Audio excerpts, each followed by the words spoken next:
तो गाइज आज की इस वीडियो में बात करने वाले हैं पर्सनल फाइनेंस के बारे में। तो चलिए वीडियो में आगे बढ़ते हैं। So basically guys personal finance जो एक टर्म है उसके अंदर आता है पैसे को मैनेज करना या फिर सही तरीके से उसको इन्वेस्ट करना और सही तरीके से सेविंग करना, ये सब इस पर्सनल फाइनेंस के अंदर आता है। ये सब इट इनकम्प्रेसेस बजटिंग, इसके अंतर्गत बजटिंग करना आता है, बैंकिंग करना भी आता है और इंश्योरेंस हो गया और फिर मोर्टेजेस, इन्वेस्टमेंट, ये सारे चीज़ अपने पर्सनल फाइनेंस के अंदर आते हैं। The terms often refer to the entire industry that provides financial services. जो भी फाइनेंशियल सर्विसेज को प्रोवाइड करती है वो सारे इंडस्ट्री के जो होते हैं वो सब इसी के अंदर आते हैं, पर्सनल फाइनेंस के अंदर आते हैं। सो वेल गाइज, ये जो पर्सनल फाइनेंस जो टर्म है वो often refer to the entire, पूरा जो एंटायर इंडस्ट्री जो है हमारे जो इंडिविजुअल को एडवाइज करता है रिलेटेड टू हाउस होल्ड या फिर about their investment, financial investment कैसा होना चाहिए, इस प्रकार का जो सलाह देता है वो सब कुछ पर्सनल फाइनेंस के अंतर्गत ही आता है। इंडिविजुअल गोल क्या है, डिज़ायर्स क्या है,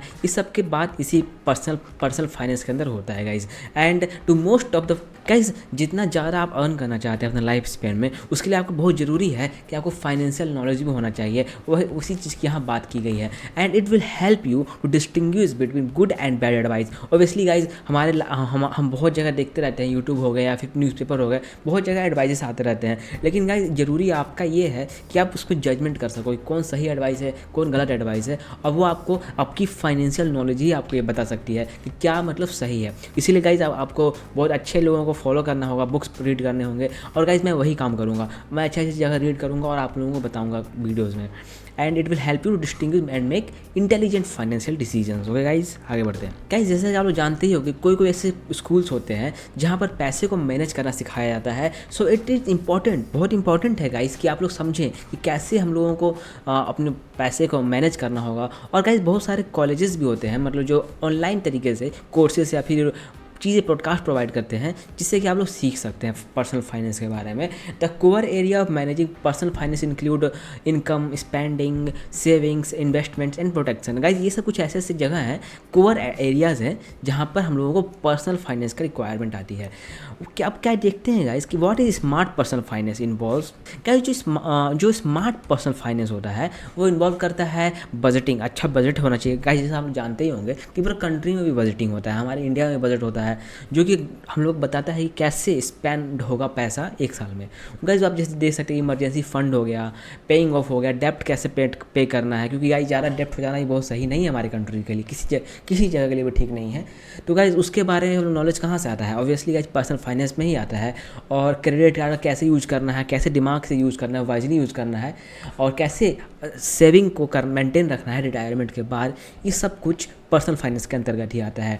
और गाइज एक being discipline is very important. Guys discipline आखिर आया कहाँ से, जो आपके पास नॉलेज रहेगा अच्छा खासा तभी तो आप डिसिप्लिन रह पाइएगा ना। गाइज अब आखिरी बार ये देख लेते हैं कि क्या इंपॉर्टेंट है, इंपॉर्टेंस क्या है पर्सनल फाइनेंस का। गाइज हम सब कुछ जानते हैं कि ये समझ गए कि पर्सनल फाइनेंस होता क्या है, कि बजटिंग मैनेज करना, इन्वेस्टमेंट मैनेज करना, उसको पर्सनल फाइनेंस कहते हैं। लेकिन गाइज इसका इंपॉर्टेंस क्या है वो देख लीजिए। Actually guys personal finance is about meeting your personal financial goals. आपके पर्सनल जो फाइनेंशियल गोल्स हैं कि भाई आपको ये परचेज करना है, ये एक इन्वेस्टमेंट करना है, ये सब की जो पर्सनल फाइनेंशियल गोल्स होते हैं उसको मीट करने के लिए आपको पर्सनल फाइनेंस की एक्नॉलेजमेंट होनी चाहिए, नॉलेज होनी चाहिए।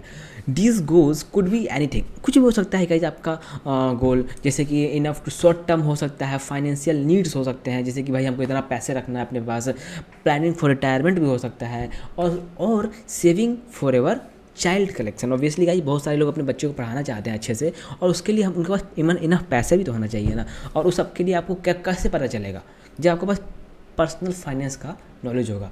क्योंकि गाइस जैसे कि हम जानते हैं कि बहुत लोग लॉटरी बहुत सारे पैसे कमाते हैं, लेकिन चूंकि उनको अच्छे से अपने फाइनेंशियल मैनेजमेंट करने नहीं आता है, वो सब लूज़ कर जाते हैं, बहुत सही तरीके से इन्वेस्टमेंट नहीं करते हैं, और ड्यू टू इन्फ्लेशन हो गया या फिर ओवर एक्सपेंडिंग कर देते हैं। क्यों कर पाते हैं, क्योंकि उनको पता नहीं होता है कि आज के टाइम में सीए का इतना वैल्यू क्यों है, क्योंकि उनके पास पर्सनल फाइनेंस की नॉलेज होती है, फाइनेंशियल नॉलेज होता है उनके पास बहुत ज़्यादा, जो कि गाइस बहुत ज़्यादा इंपॉर्टेंट होता है किसी भी कंपनी को, किसी भी घर को अच्छे तरीके से चलाने के लिए।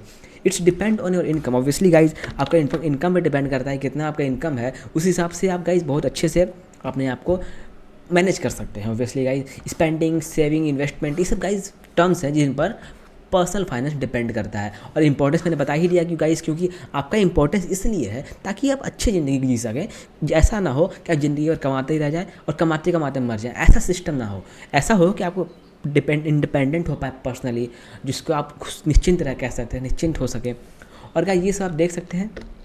तो गाइस यही थी आज की वीडियो। मिलते हैं अगले वीडियो में किसी और अच्छे फाइनेंशियल नॉलेज के टॉपिक के साथ।